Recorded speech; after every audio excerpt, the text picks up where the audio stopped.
गणपति जी को नमन। और भागवत कथा के पंडाल में मुरली वाले कृष्ण कन्हैया को नमन। भागवत कथा व्यास परम श्रद्धेय महाराज साहब को प्रणाम।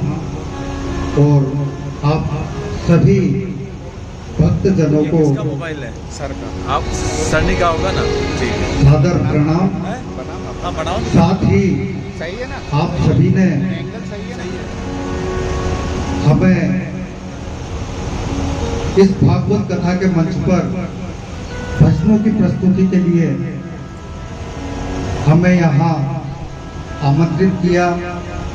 हमारा जो स्वागत और सम्मान किया उसके लिए आप सभी आयोजन समिति तथा सभी भक्तजनों को साधुवाद, धन्यवाद व आभार। भगवान के दरबार में हैं हम, और भगवान को मन से जब याद किया जाए तो तरीका कोई भी हो, पद्धति कोई भी हो, भगवान को जब हम मन से याद करते हैं तो भगवान को हमारे बीच में आना ही होता है। विष्णु जी ने कहा भी है कि मैं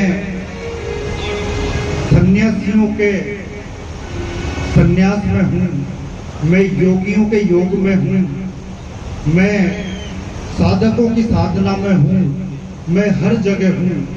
लेकिन जब भक्त मुझे भजनों के माध्यम से, गीतों के माध्यम से, संगीत की स्वर लहरियों के माध्यम से मुझे याद करता है तो वहाँ तो मुझे हर स्थिति में पहुँचना ही पड़ता है। तो निश्चित रूप से हमारी जो ये आज की भजन संध्या है, इसमें हम ईश्वर को मन से संगीत की स्वर लहरियों के साथ याद कर रहे हैं। तो सभी देवी देवता हमारे भागवत कथा के प्रांगण में हमारे साथ हैं, और निश्चित रूप से हमारी ये जो भजन संध्या है एक यादगार भजन संध्या साबित होगी। और इसमें जो भजन गुनगुनाए जाएंगे, जो गाए जाएंगे, वो हमेशा के लिए आपके मन और मस्तिष्क पर अंकित रहेंगे, ऐसा मेरा विश्वास है। और भगवान कृष्ण की कृपाएं तो निश्चित रूप से इस भागवत कथा के पंडाल में बरस ही रही है। ये जो शांति, ये जो आनंद है, वो ईश्वरी कृपाओं के बाद ही प्राप्त हो सकता है, और वो कृपाएं निश्चित रूप से इस पंडाल में है।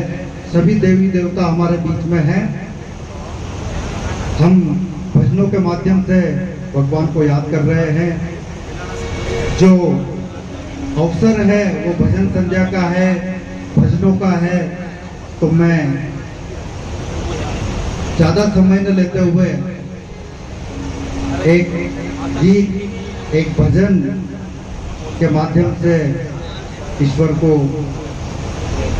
आमंत्रित करता हूँ। हमारे बीच में ईश्वर साक्षात रूप में, अपने सूक्ष्म रूप में हमारे बीच में रहे। उनकी कृपाएं, उनका आशीर्वाद हमेशा सभी भक्तजनों पर बना रहे। भगवान कृष्ण की अनेक चीजें हैं, लेकिन उनमें से जो एक चीज भगवान कृष्ण के पास हमेशा रहती है वो है भगवान कृष्ण की मधुर मुस्कान। तो आप सभी भक्तजन भी भगवान कृष्ण की तरह हमेशा अपनी इस मधुर मुस्कान को अपने साथ रखें, हमेशा मुस्कुराते रहें। इस भजन संध्या के बाद गाते, गुनगुनाते, मुस्कुराते हुए ही आप यहाँ से जाएं, और हमेशा गाते, गुनगुनाते और मुस्कुराते रहें। वास्तव में यही जिंदगी है। हम आमंत्रित करते हैं ईश्वर के रूप भगवान कृष्ण को। आज आवश्यकता है, जब जब भी धरती पर पाप बढ़ा है तो भगवान ने धरती पर किसी न किसी रूप में अवतार लेकर उस पाप को खत्म किया है। तो मैं भगवान कृष्ण का आह्वान करता हूँ इस गीत के माध्यम से कि वो आए और इस धरती से वापस जो पाप का प्रभाव बढ़ता जा रहा है उसको समूल नष्ट करके वापस पूर्ण रूप से धर्म का साम्राज्य स्थापित करें, धर्म की स्थापना करें। आप